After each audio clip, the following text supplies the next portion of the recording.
Ladies and gentlemen, welcome to week 2 of TEC versus Dead Red here. Last week we took on Ada Love and the Portland Timbers. I'm not sure why I forgot the name. And we managed to snag a win 4-0 in the week 1. Oh my gosh, is that an ad? Oh my gosh, wait 1 second. Alright, cool. And we managed to snag a win 4-0 over Ada Love in what was, I think, for me at least, a pretty tough matchup with Mega Aggron because it's so bulky and it was annoying. But this week we are up against another good friend of ours, which is Dead Red here. He actually lost his first week, so he's coming off a loss here, which kind of sucks for me too because I think he's really determined to not lose. So he might pull out some really wacky stuff that I just didn't think of. But this is the matchup here. So as you can see, right away, the first thing that actually stuck out to me is, oh my gosh, dude, Jolteon kind of goes in right now. Jolteon's immune to Thunder Wave, which Murkrow could have thrown off and been annoying with. Hits Charizard, can't hit it Hitmonlee, can't hit Seismitoad, but it hits Obstagoon, Gengar, Milotic, Bronzong, Bulu, not Bulu really, but Skarmory and Salamence. So it hits a lot on his team. Looking at the matchup here. Another thing that was really good for me is you can see with his team, the way it's kind of constructed is he kind of is like low-key kind of forced to bring both of his waters this week. He's not forced to. So I prepped the team based on kind of not breaking those waters, but like around the two types of teams he could bring, or three types of teams he could bring.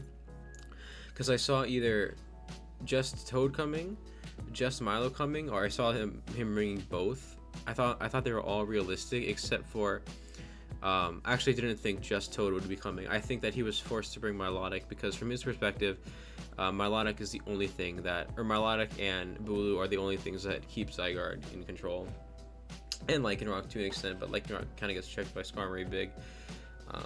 Yeah, but it hits those, it keeps Zygarde in check defensively. So I didn't see Milo not coming ever. I thought it was optional for him to bring Toad so he doesn't auto lose to Volt Switch, which was he was kind of forced into Seismitoad. We have a super hard time switching into Obstagoon, which sucks. Salamence is really scary as well. After a Dragon Dance, I'm sorry. Bulu's a little scary, for sure. Not the scariest thing though. Honestly, because of that speed. It's only base 75 or base 70, so it's much more manageable. But yeah, breaking those two waters is really nice for Zygarde, who has a really good matchup this week after a Dragon Dance. So let me pull up the team real fast. Right, so first slot we have Zygarde, Expert Belt with 32 HP, 220 attack, 160 special attack, and 95 speed with a lonely nature.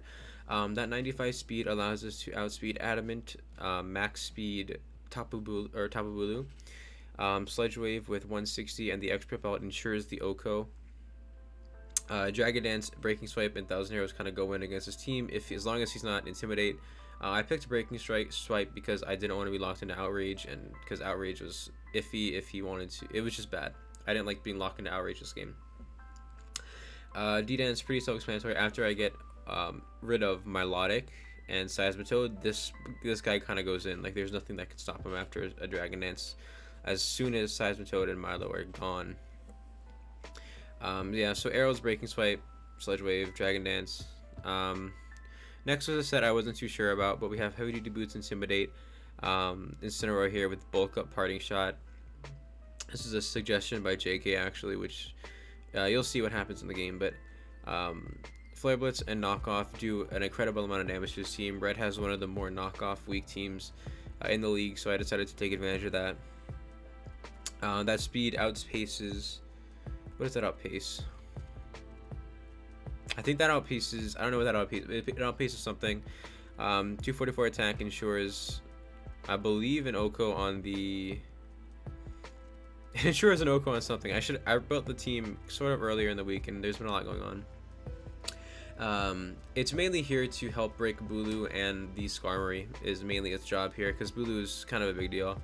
And Breaking Blue is a big dot. It also baits in the water types and has parting shot, so we can get out on that, which is super useful as well.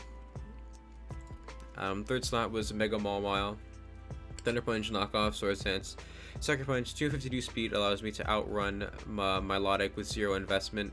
192 attack lets me Oko Skarmory from full, barring Sturdy, of course, so it has to have like 1% damage on it. But if it didn't have Sturdy, it could knock it out.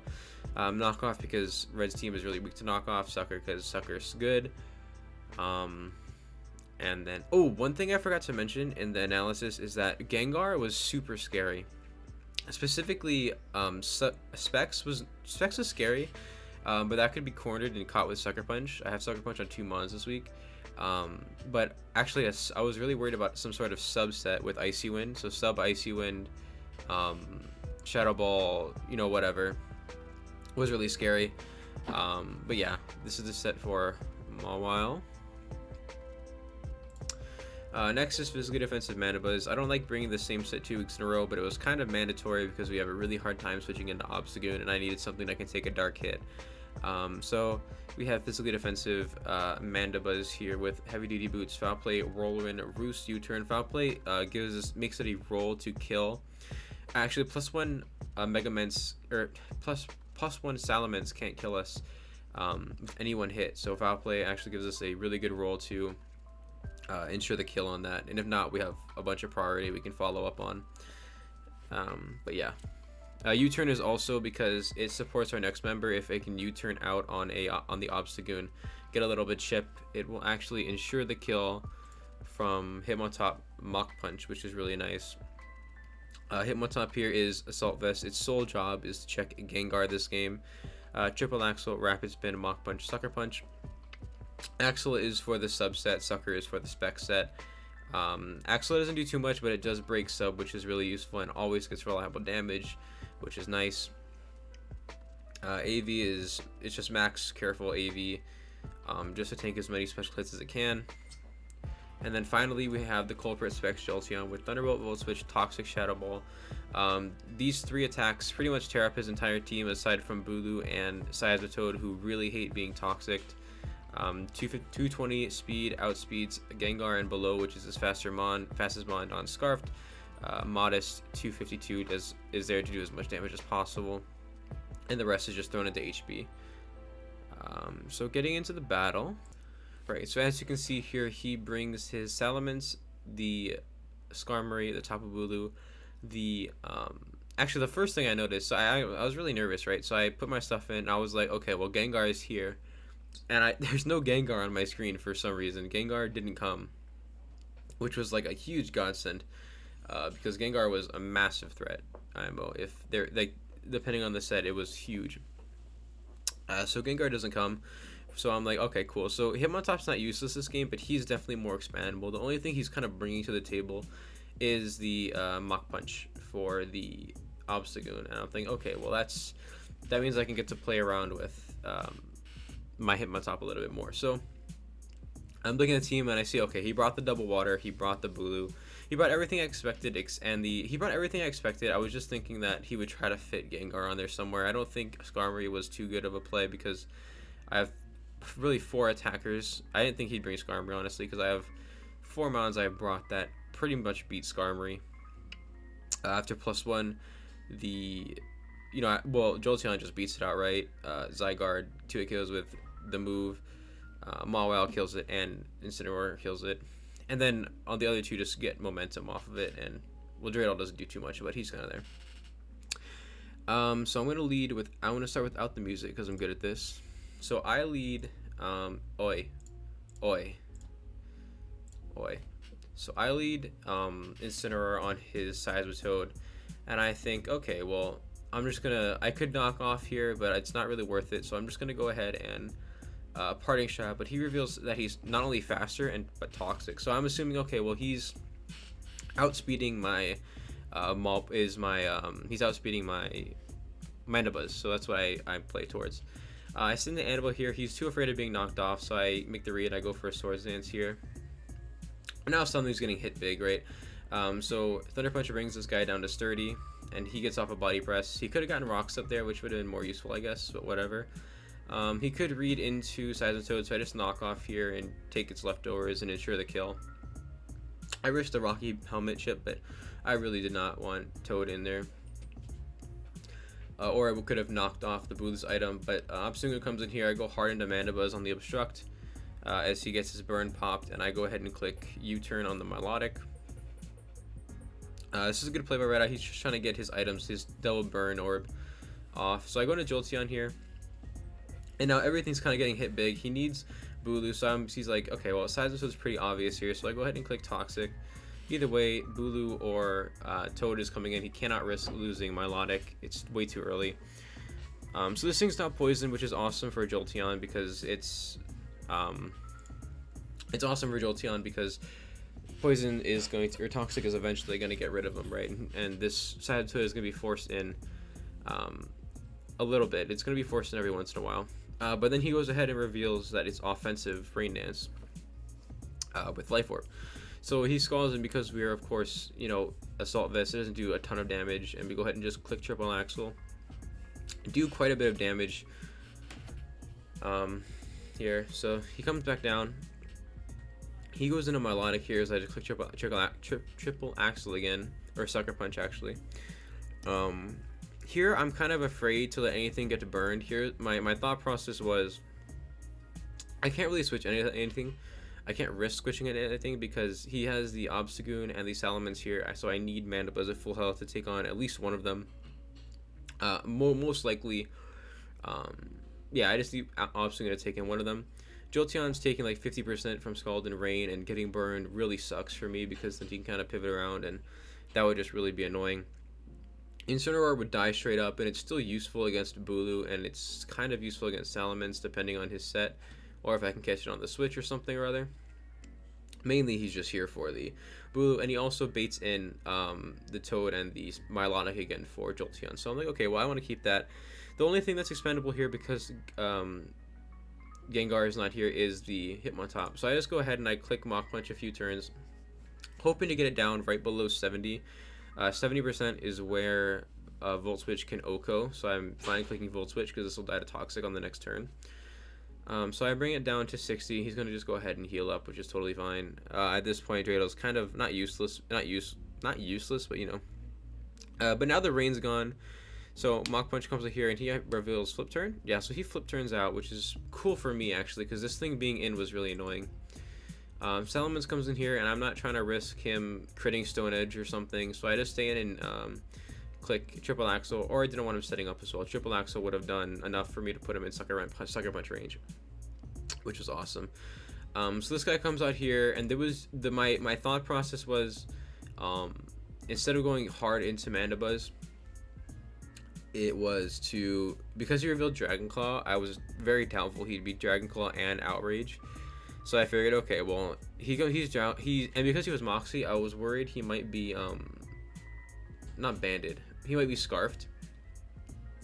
So instead of making the play into Mawile where he could Earthquake me, I go into Incineroar here, and I just get rid of that attack boost, and he actually pops Adrenaline Orb, which was interesting. Because now I'm thinking, okay, well, he's obviously Draco Meteor, right? He can't break, not that he can't break Mandibuzz, but he wants to break Mandibuzz, obviously, and because Mandibuzz is my primary switch, he's going to be Draco here. So I go ahead and stay in and risk the Earthquake, and I go ahead and Parting Shot to lower his special attack and bring his attack down to neutral. I go back into Mandibuzz here, and now I'm like, okay, I can take a Draco pretty comfortably, or not pretty comfortably, but it's fine. He Dragon Dances, opts to Dragon Dance, and Foul Play goes ahead and kills, which is really good for me. So now we're up 5-4 right now. Obstagoon comes in, which is my favorite thing to come in right now because it's really the thing I have a hard time switching into, and this is my switch in. That sucked because I'm not Big Pex and I'm Overcoat because I'm stupid. So that was really unlucky for me because I'm dumb. So I bring in Incineroar to take a hefty chunk from Facade. I know it's pronounced Facade. I just like to say Facade. So that's really unfortunate, and I don't want to let this thing die quite yet because of I still kind of want it for Bulu just in case something goes horribly wrong with Zygarde. So I send in Mandibuzz, and he sacks his Seismitoad to bring Obstagoon back in. I click Roost on his Facade here. I was somewhat predicting the another move, another thing, um, another Obstruct, and then I go ahead and click U-turn again on the Milotic. So Milotic comes in here, and I go into Jolteon. Jolteon has like a 78% chance to kill here, I believe it was, with Volt Switch. So I just click Volt Switch, and he lives on 1 HP. I'm like, okay, that's not too big of a deal. If he's not clicking Recover Move, then it's fine. Like, he kicks Recover Move, I get to go Mawile and do whatever I want. If he doesn't click a Recover Move, he's dead. So I was kind of fine with that. Annabelle comes in here and just dies to Stomping Tantrum. I didn't want to risk switching anything in. I could have preserved differential there, but if I get crit, it's just not. I just didn't want to. So Jolteon comes in here and Volt Switches out again because we're in a situation where Volt Switching's just completely free.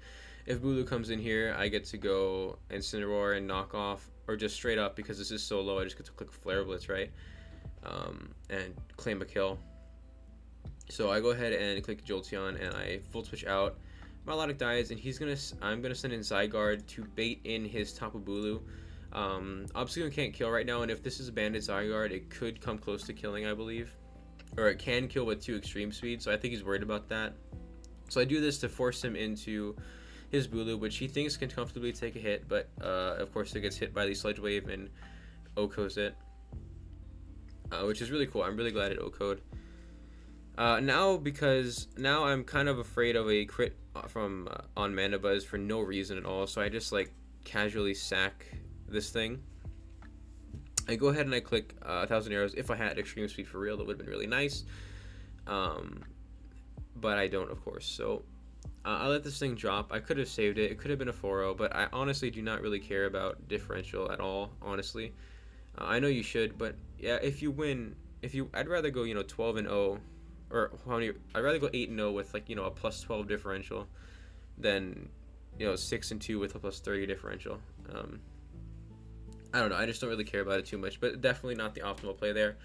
However, Jolteon does come back in and claims this kill. So Jolteon doing the finest of work. I believe it's picked up 3 kills, right? I forget.